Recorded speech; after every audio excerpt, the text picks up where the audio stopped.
Tubewell চাপলেই বেরোচ্ছে juice, না juice নয়, নোংরা লালচে জল। ঝাড়গ্রামে চাম্বেদিয়া প্রাথমিক বিদ্যালয় ও অঙ্গনওয়াড়ি কেন্দ্রে পানীয় জলের চরম সংকট। মিড ডে মিলের জলও আনতে হচ্ছে স্থানীয়দের বাড়ি থেকে। পড়ুয়াদের ভরসা শুধুই নিজের বোতলের জল। জলের অবস্থা এমন দেখে মনে হবে টিউবওয়েল থেকে বেরোচ্ছে লালচে জুস, কিন্তু আদতে সেটি নোংরা জং ধরা জল, যা একেবারেই পানযোগ্য নয়। এই অবিশ্বাস্য বাস্তব চিত্র ধরা পড়েছে ঝাড়গ্রাম জেলার সাকরাইল ব্লকের ছাত্র গ্রাম পঞ্চায়েতে। বিদ্যালয়ে দুটি নতুন টিউবওয়েল বসানোর জন্য বোরিং করা হলেও আজও পর্যন্ত বসানো হয়নি মোটর বা পাইপ, ফলে জল ওঠে না।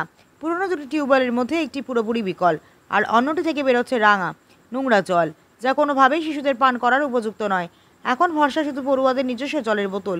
মিড ডে মিল রান্নার জন্য ব্যবহার করা হচ্ছে স্থানীয় বাসিন্দাদের বাড়ির জল, যা স্বাস্থ্যের পক্ষে অত্যন্ত বিপজ্জনক ও অস্বাস্থ্যকর।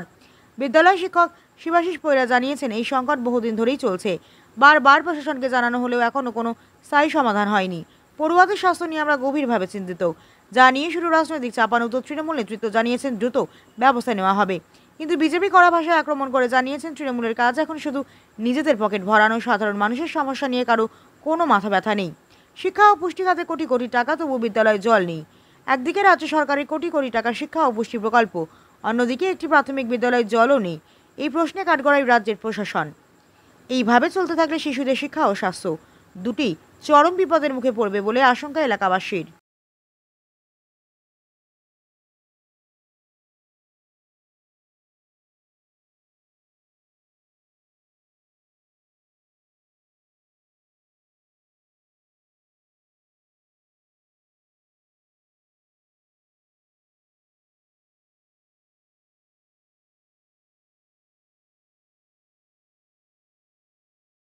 জলের ব্যবস্থা কিছু নাই।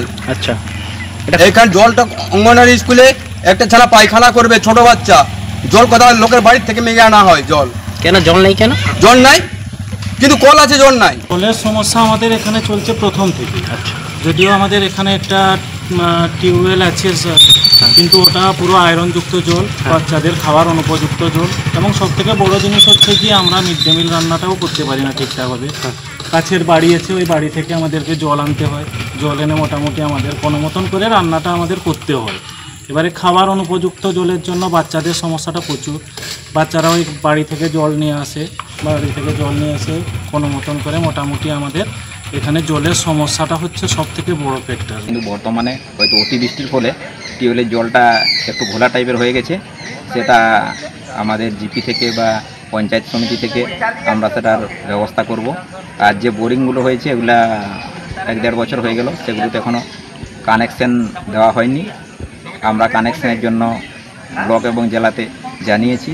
যদি ওগুলোর ICDS-গুলোতে কানেকশন দিয়ে দেয় তাহলে জলের সমস্যাটা দূর হবে। আর জেলা সাকরাইল ব্লকের যে জাম্বেদিয়া বুথটা আছে, ওইখানে স্কুল এবং অঙ্গনওয়াড়ি দুটোই সেন্টার আছে, কিন্তু জলের কোনো ব্যবস্থা নেই। দুটো টিউবওয়েল, পুরনো টিউবওয়েল আছে, একটাতে ঘোলা জল বাড়ায়, একটা একদম বন্ধ। কিন্তু কয়েকটা বোরিং আজ কয়েক বছর ধরে করে রেখেছে, কিন্তু সেখানে পাইপ ছাড়ার মতো সরকারের কাছে পয়সা নেই। এই সরকার যতদিন থাকবে এখানে, তৃণমূল সরকার, না তো পানীয় জলের ব্যবস্থা আছে, না রাস্তাঘাটের ব্যবস্থা আছে, না মানুষ যাতায়াত করবে, এরকম কোনো কিছু। পড়াশোনা তো, শিক্ষা তো শেষ হয়ে গেছে। তা বাদেও যদিও জলটুকু যদি না খেতে পায় স্কুলে, তাহলে বাচ্চারা গিয়ে কী করবে? এই জন্য এই সরকার যতদিন থাকবে, বলতে এই 26 পর্যন্ত, মানুষ তারপরেই এদেরকে হারিয়ে দেবে। এই দায়ী সরকারকে নিতে হবে। বর্তমান রাজ্য সরকার যে আছে তাকে নিতে হবে। এখানে পঞ্চায়েত সমিতির মেম্বার, ওরা ভোটে জিতে শুধু কি টাকা কামাবার জন্য ভোটে জিতেছে?